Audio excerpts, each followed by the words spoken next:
Saya pribadi walaupun menjadi wakil gubernur, tetapi nama santri itu tetap nggak bisa saya hilangkan. Di belakang saya pesantren itu menjadi pengingat kami. Sehingga ini alma mater kita, jati diri kita harus kita benar-benar pertahankan, kita perlihatkan bahwa santri benar-benar bisa dimanapun tempatnya. Yang membutuhkan pesantri itu bisa menjadi jawabannya. Assalamualaikum warahmatullahi wabarakatuh.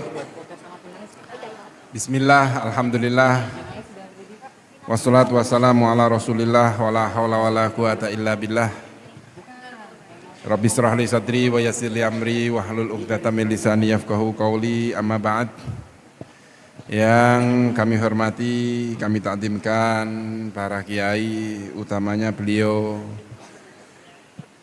Romo Kiai Haji Abdul Ghaffar Razin beserta istri,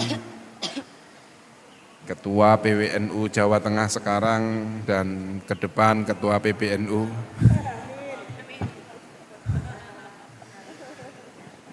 Yang kami hormati Wakil Bupati Boyolali, matur suwun nuwun Ibu Dwi Fajar, beserta Wakil Wali Kota Tegal, Mbak Tazkiyah, matur suwun. Juga dari OPD Provinsi Jawa Tengah yang hadir dari Biro Kesra, BPKAD, selaku tuan rumah, Dewan Juri, beserta Duta Santri, baik yang mewakili daerah-daerah maupun yang terpilih. Saya ucapkan selamat kepada Duta Santri 2025, para panitia. Tentu kami ucapkan selamat datang yang pertama di Jawa Tengah, khususnya di Kabupaten Boyolali, lebih lagi di Asrama Haji Donohudan, yang beberapa hari dilakukan pemilihan Duta Santri 2025, dan alhamdulillah juga bisa berwisata di Solo, sehingga ini bisa menambah hasanah Duta Santri. Tentu kita panjatkan puji syukur kita kehadirat Allah Subhanahu wa Ta'ala pada hari ini, sore ini kita masih bisa diberi kesempatan, kesehatan, sehingga kita masih mengikuti rangkaian Duta Santri di akhir-akhir ajang Duta Santri 2025. Semoga apa yang kita ikhtiarkan memilih Duta Santri benar-benar bermanfaat untuk agama, pesantren, dan masyarakat luas. Sholawat serta salam kita haturkan kepada junjungan Nabi besar kita Muhammad SAW, seraya berharap kita mendapatkan syafaatnya, utamanya syafaatil udma. Pada kesempatan baik ini, saya atas nama pribadi dan atas nama pemerintah Provinsi Jawa Tengah mengucapkan terima kasih. Yang pertama, karena Jawa Tengah dijadikan tuan rumah, tempat untuk penjurian, untuk pemilihan Duta Santri pada tahun 2025. Dan tentu kami juga berharap dari pemilihan Duta Santri ini benar-benar bisa menjadi utusan, menjadi duta yang benar-benar bisa mewakili dan bisa menjelaskan problem-problem yang ada di pondok pesantren maupun problem-problem yang ada di tengah-tengah masyarakat kita yang ada banyak alumni-alumni pondok-pondok pesantren. Saya yakin bahwa Duta Santri ini yang kaitannya dengan keagamaan, dengan kebudayaan, ini dibekali. Akan tetapi saya juga masih punya harapan besar terkait duta santri ini benar-benar bisa menjadi duta santri yang bisa menjelaskan kebudayaan atau istilahnya adat istiadat pesantren bisa diterima di masyarakat. Ini penting karena di akhir-akhir ini banyak pondok-pondok pesantren yang di mana pondok-pondok pesantren itu banyak menuai kritikan. Yang sebenarnya kritikan ini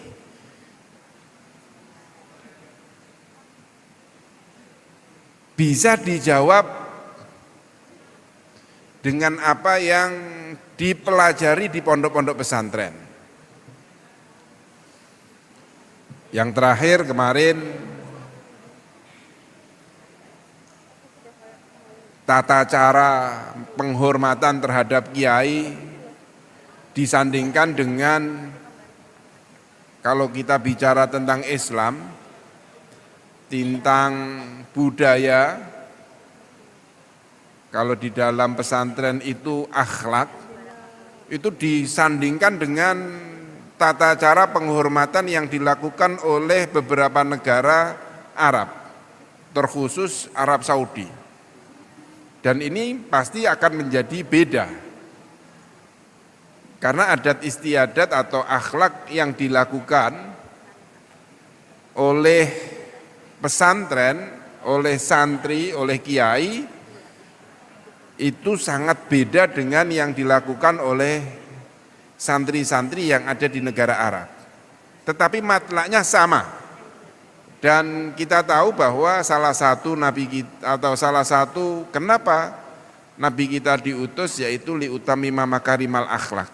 Kalimat klunya adalah akhlak. Dan akhlak ini banyak perbedaan-perbedaan antara akhlak yang disepakati di Indonesia dan yang disepakati di negara Arab. Kalau di negara Arab tata cara menghormati orang yang alim itu dipegang jenggotnya. Coba kalau kita itu dipegang jenggotnya, itu luar biasa marahnya itu. Apalagi sampai kepalanya itu dipegangin terus diturunkan. Karena orang kita itu kurang tinggi, orang Arab tinggi, sehingga biasanya itu diturunkan, ya biasa saja, itu sebuah penghormatan. Jadi yang menunduk itu bukan muridnya, tetapi kiainya yang menunduk. Tetapi kalau itu dilakukan di Indonesia akan berbeda ceritanya. Maka saya bernitip betul kepada para duta santri yang terpilih, yang nantinya akan keliling di berbagai momen, berbagai event, ini bisa menjelaskan jangan hanya kunjungannya ini di pondok-pondok pesantren. Tapi kalau bisa event-eventnya itu di luar pesantren yang kegiatannya bukan hanya pondok pesantren atau bukan hanya santri. Ini penting supaya apa? Keberagaman, kebersamaan, tata cara berpikir, tata cara melihat itu benar-benar bisa ada jembatannya. Ini harapan kami. Di sisi yang lain juga duta santri ini tidak hanya berbicara tentang pesantren, akan tetapi juga berbicara tentang isu-isu yang saat ini muncul. Karena kami di pemerintah yang dari pesantren, yang kebetulan saat ini isunya Mbak Iin menangani tentang stunting, tentang kekerasan perempuan, dan salah satu indikator kekerasan terhadap perempuan itu adalah pernikahan dini. Itu dianggap kekerasan oleh UNICEF, oleh organisasi-organisasi yang bergerak dalam perlindungan perempuan. Dan kebetulan ini pondok pesantren juga banyak masih melakukan pernikahan di bawah usia atau pernikahan dini. Nah ini juga saya berharap bukan hanya mendorong pondok pesantrennya itu tidak melakukan itu, akan tetapi bagaimana menjawab permasalahan-permasalahan itu sebisa mungkin bisa diterima. Dengan alasan-alasan yang sudut pandangnya itu sudut pandang pondok pesantren yang bisa dibawa keluar.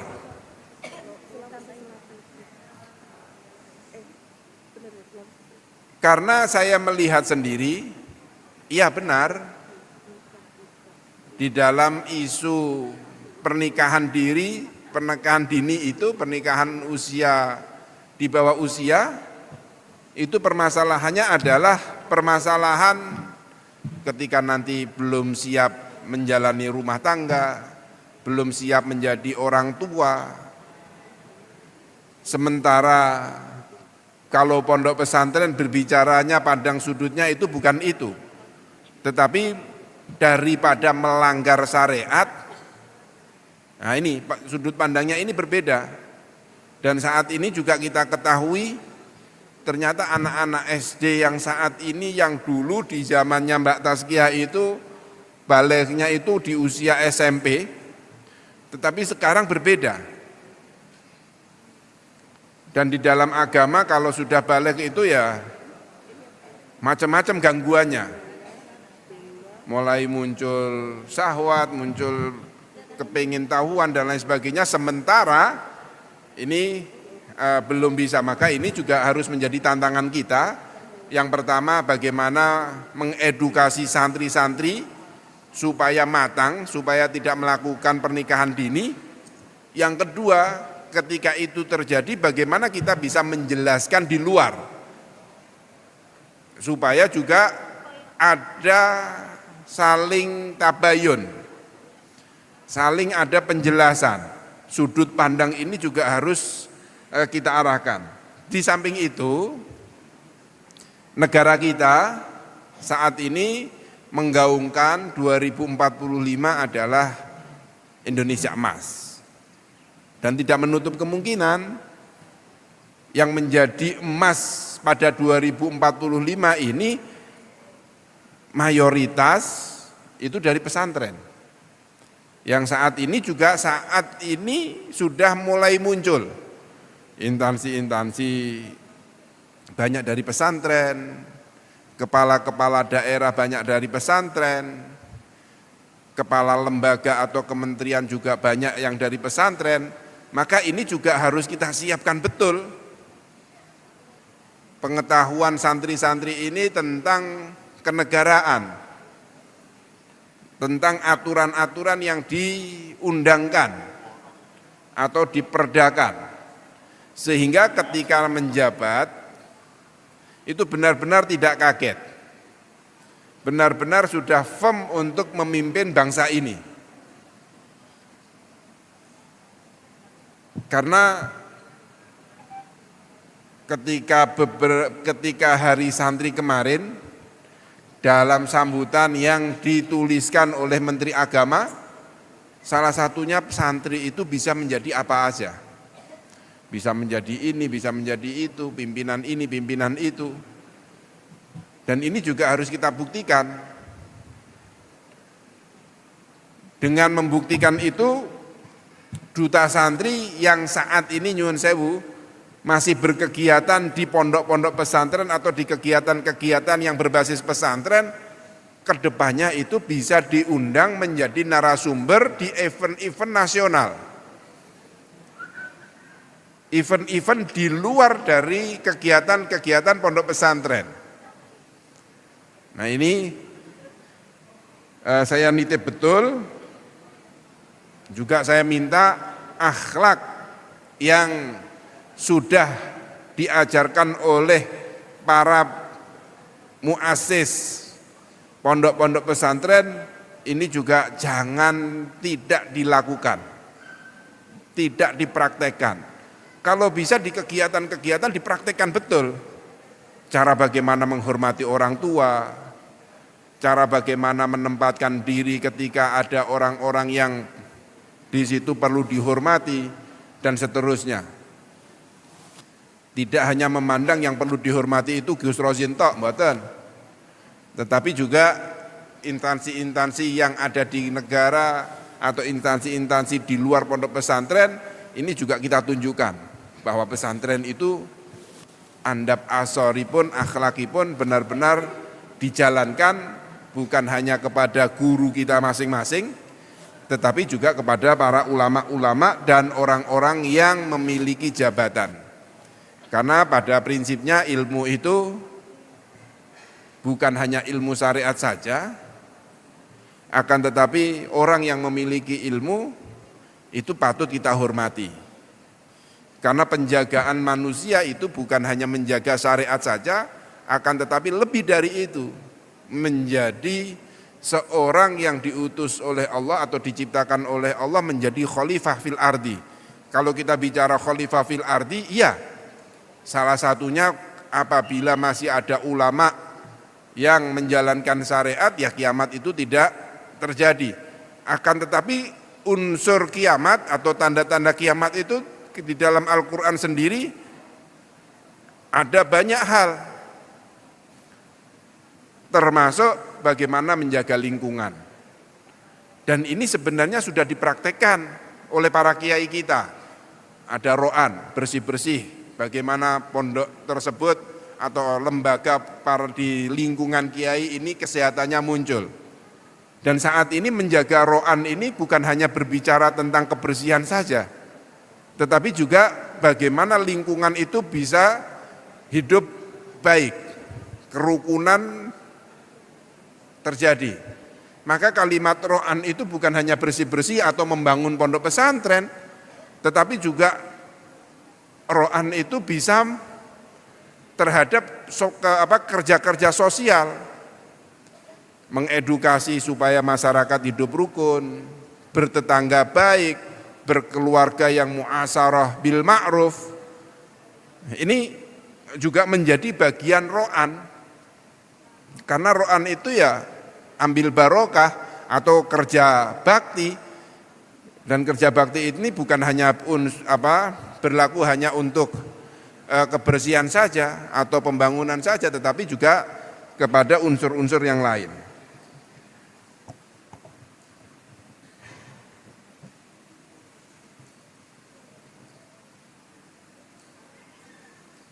Dan perlu kami laporkan, kami di Jawa Tengah,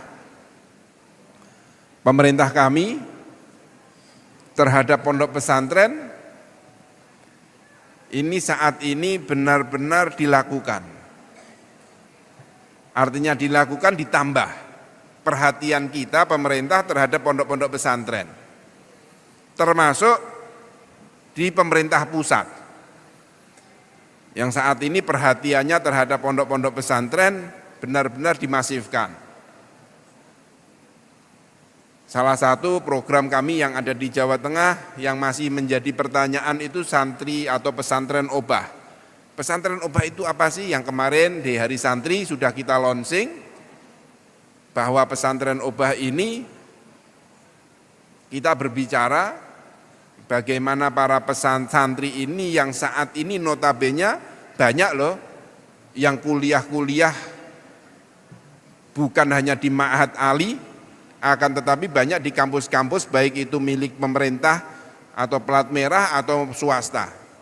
Di Semarang yang swasta itu ada Unisula, ada termasuk Universitas Muhammadiyah Semarang, ada Unwahas yang konsen terhadap keagamaan, ada yang plat merah seperti Undip, dan lain sebagainya. Ini kami mengajak dari program ini untuk memberikan beasiswa terhadap para santri yang melanjutkan, baik itu santri maupun guru, termasuk kiainya.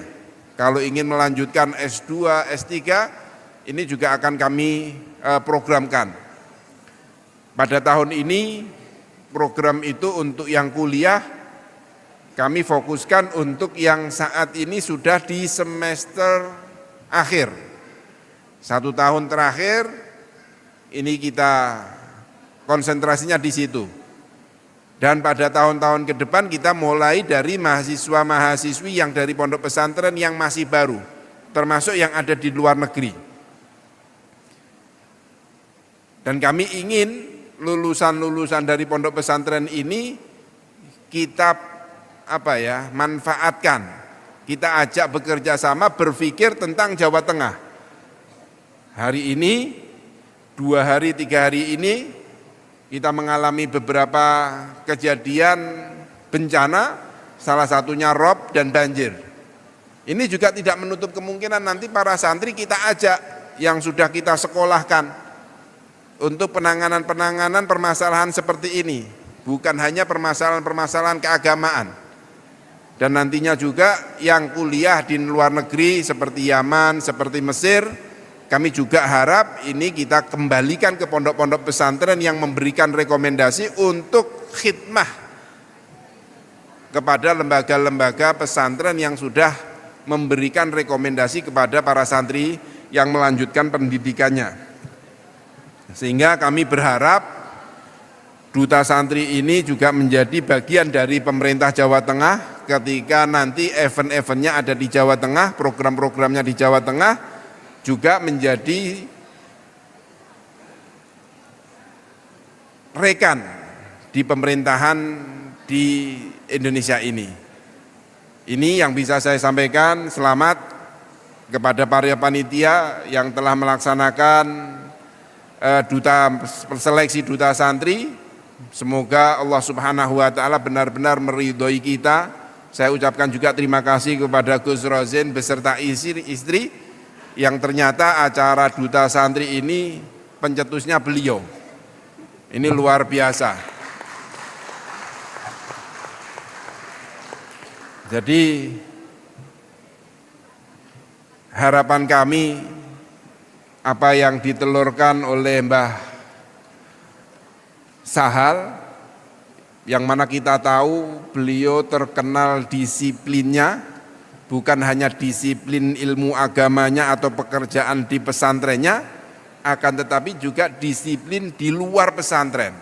Mendirikan rumah sakit, mendirikan bank berbasis syariah, dan masih banyak torehan-torehan beliau yang saat ini diteruskan oleh Gus Rozin, yang saat ini muncul duta santri ini bisa menjadi delegasi kita.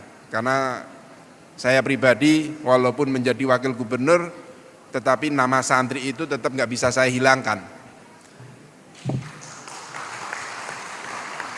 Di belakang saya pesantren itu menjadi pengingat kami, termasuk Mbak Taskia itu. Kalau kejadiannya di Tegal itu yang berkaitan dengan syariat, itu yang disalahkan ya Mbak Iin. Di Jawa Tengah yang kaitannya dengan pesantren, yang disalahkan di pemerintah ya Taj Yasin.